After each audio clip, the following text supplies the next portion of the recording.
What is up? Coach Emma here, and welcome back to the Fit Habit Life podcast, where we cut through the noise, talk real health and fitness, sustainable fat loss, and habits that actually work. So today on the podcast, I'm going to be talking about a sometimes controversial topic, cardio. I'll be talking about cardio. Do you need it? Do you want to use it? When should you use it? How do you apply it? And what would that kind of look like, adding that into your routine based on your goals? So anyway, before I dig into cardio, I just wanted to thank you for listening to the podcast. If you get a lot from this, please rate the show, share it, subscribe. That just helps me get in front of more people, helps me debunk a lot of crap that's out there.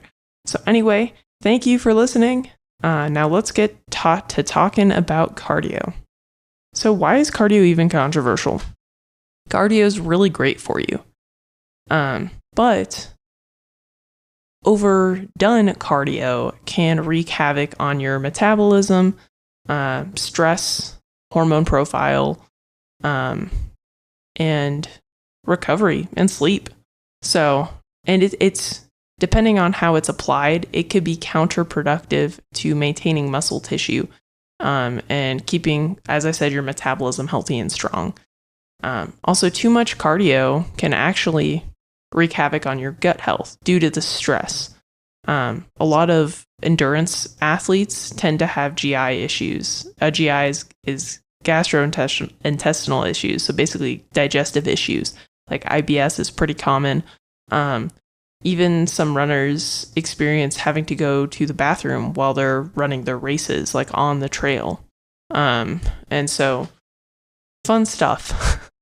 But cardio is actually really great for cardiovascular health, mental state. Like I always feel awesome after I do cardio. And in general, it actually can help your lifting and your ability to lift more weights and your ability to recover more quickly in between sets, which in turn allows you to add more volume, which will allow you to build more muscle tissue and be more effective in your training. So some positives and negatives to it. But usually it's demonized in the fat loss space specifically because people who are trying to get in shape generally just grab a pair of running shoes and go for a run. Their running form isn't super great. They're not prioritizing protein or strength training, and so they tend to be worse off once they lose weight. They're losing a lot of muscle mass as well, and the risk of injury is pretty high, not because running is inherently dangerous, but if you haven't been running for a while, you're not focusing on form, you're focusing on burning calories, then that's when people tend to get injured. And then generally speaking, us type A sort of people, we like to gravitate towards things that are really difficult, push ourselves very intensely. And so that tends to be part of the issue too, is something that I used to do, which is I talk about a lot with my clients. And even on here, I've probably talked about it quite a bit. I used to be addicted to exercise and I would push those endurance runs. I would run 30 plus miles a week, but also swimming 4 to 5 times a week for an hour, hour and a half, sometimes 2 hours, and then would also strength train multiple times a week, probably 3, maybe 4. Obviously, that's way too much. But that amount of activity wreaked havoc on my hormone profile, contributed to the loss of my menstrual cycle, probably part of why I had so many gut issues in the first place, and wasn't beneficial for my body composition goals. I was always eating quite a bit of protein. I wasn't really tracking my calories at the time, so that plays a role for sure. But I was eating the same amount, and all of a sudden, like, I started putting on body fat. And so I was like, oh man, this is crazy. So I'm just going to ramp up the cardio. And then that was counterproductive, to say the least. So yeah, too much exercise without adequate calories to replenish it will your body will want to adapt. And the way it adapts is it reduces that tissue that requires more energy because it's trying to get your body to burn as many calories as you're outputting, but not burn too many so that it can keep your body running. So basically it's trying to adapt to that caloric burn by downregulating other things. So reducing lean muscle tissue makes your body burn less calories at rest. Getting rid of your menstrual cycle makes your body burn less calories because that is a very calorie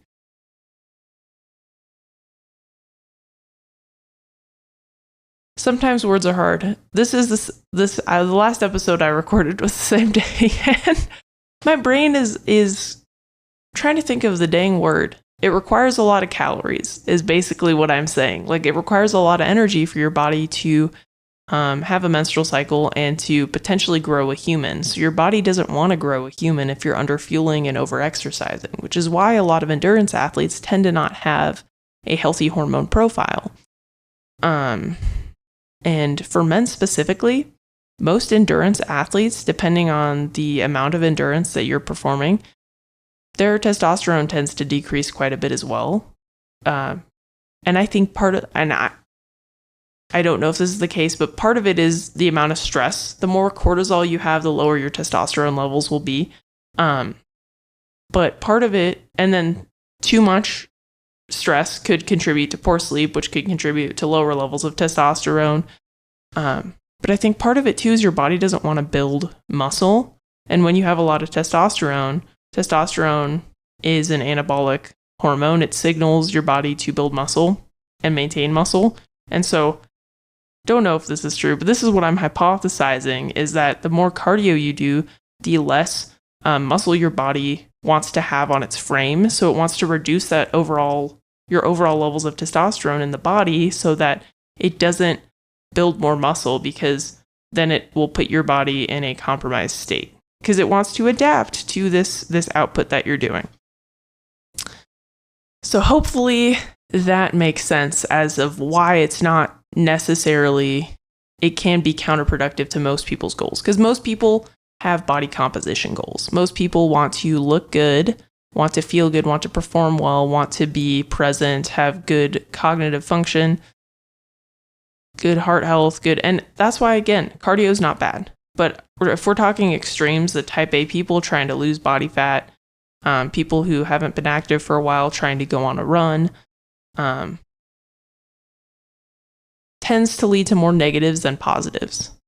But when applied properly, it can be super beneficial for body composition goals, health, longevity, and just overall energy levels and yeah, just overall health. So yes. So what would that look like applied appropriately? So as I said before, like, a lot of people gravitate towards running, which is funny because when you ask people, most people hate running. Most people I know don't enjoy running. I like it. I actually enjoy it. I enjoy going in the hills and running in the mountains and stuff and being out in nature. But most people hate it. And so it's like, why do you always pick running? I don't get it. So for most people, what I recommend is like a stationary bike, elliptical. I really like the air bike, like those Rogue Echo bikes that have like the handles that move back and forth and the pedals, more full body. A lot of people don't like those. I was an athlete, so I tend to like things that are painful, I guess. I don't know. Those are great. A rower is great because they're just lower impact. So the elliptical, the bike, the Rogue Echo, and the rower, they tend to be lower impact, so less risk of injury, but can still give you those same adaptations that doing running can, but without the potential risk of injury. So usually that's what I recommend for clients. And the stair stepper, that's fine too. That one, you have to be a glutton for punishment for that one, because that is not fun. I've had to use that a couple times with my coach, and I'm not a huge fan. Really, it's not fun. I don't know why anyone would want to do that. It does burn calories, that's for sure. But it's not super fun. Yeah. And then that's the other thing. It's like a lot of people think, oh, like cardio does burn more calories than strength training. But what strength training does is it gives you an engine that burns more calories in the long term, and cardio makes your body adapt to it. So it burns less calories doing the same thing. So you have to add more and more time doing cardio in order to burn the same amount of calories. If that makes sense. So anyway, but yeah, so I like those machines for most people. And then depending on your goals, if your goal is just fat loss, really, for most people, the cardio I prescribe is walking. Walking's great. It's a low intensity. It can be done anywhere. You don't need specific equipment. You can do it throughout the day, so it makes it easy to fit it in. And it hits most of the boxes, like for just basic cardiovascular health. For someone who's out of shape, most people don't walk that much. I onboard a lot of clients that are walking less than 2,000 steps a day. And really bumping that up to 6, 8, maybe even 10,000 steps, that's going to drastically improve your health. That's going to improve your body composition goals. That's going to help you feel better. It's going to improve your digestion. It will improve your heart health because you were so inactive before. And so it's going to give you a lot of those benefits. So if you notice that you're not moving a lot right now, just start walking. That's a great way to add in cardio that's going to benefit your overall health and longevity. But if you're already walking and you're like, look, I want to improve my cardiovascular health. I do want to improve my body composition, but like just more so overall general health. It's great to add in just a couple zone 2 days a week. So 2, maybe 3 days of 20 to 30 minutes of zone 2 cardio on one of those pieces of equipment I talked about. In zone 2, it's about usually, depending on your age, 120 to 150 beats per minute of heart rate. And so trying to just keep your heart rate in that zone is like a nice sweet spot for most people. And that's going to give you a lot of benefits. But if you're like, hey, I've been on this fat loss phase and I only have a couple weeks left and I just want to really push it, that's when adding in a little bit of high intensity interval training can help. And what that looks like is just adding in, and again, with those same pieces of equipment, adding like 10, 20 seconds on to 10, 20, and so there's a couple ways to do it. You could do like 10 seconds all out and like a minute of recovery. Or you can just do 10 to 20 seconds of all out effort and then just allow your heart rate to come back down and then push. So usually just start with 2 times a week of about 10 rounds. And again, pick one of those safer forms of cardio equipment and just see how that goes for you. And just do that for a couple weeks and then taper off as you're reversing out of your diet. Just reduce that cardio. Remove that cardio first, then slowly start to increase your calories back up to your maintenance range. That's what I recommend for high intensity interval training. If you have like actual cardiovascular goals, you're competing in a race or something, I am not the person to be helping you. I have a friend who's super awesome. He helps people compete in endurance events and powerlifting. And his name's Justin Jones. Justin, his Instagram handle is @JustinSJones, and he would be great to go to for that. I'm not the person. I'm just more like health, longevity, fat loss, gut health, hormonal health, that sort of thing. That's what I'm here for. But yeah. But anyway, cardio too, like just if you haven't done it in a while, adding like a phase of your programming that adds in a couple like sessions of zone 2 a week, that's going to benefit your overall metabolic health because it's going to allow your body to be more efficient so you can push better in those strength training sessions. And I'd say generally speaking, in a bulk, it is good to have a little bit of zone 2 cardio, maybe a little bit of HIIT spread apart so that you're keeping your body like more insulin sensitive. Because sometimes when you're pushing the calories too high for a while, your body kind of adapts and you can start to have negative repercussions. And so adding in cardio will help mitigate that. Trying to think of other applications. But as I said, this is not like you're not doing an endurance race. You're not running for miles or hours on end. I said like 2 to 3 20 to 30 minute sessions a week on top of your 2 to 4 strength training sessions that are probably about 45 minutes to an hour a week. So again, it's not anything crazy. And that's the key, because the amount that you're doing is not too stressful on the body, but it does elicit an adaptation. So keep that in mind. Like if you're like, I'm going to go do a 10-mile run. That's not going to be beneficial for body composition goals or stress. If you're a very type A stress person, doing stuff like that might make you feel good in the moment, but in the long term, it's going to yield negative repercussions. So anyway, basically, to summarize, if your goal is body composition, focus on steps first.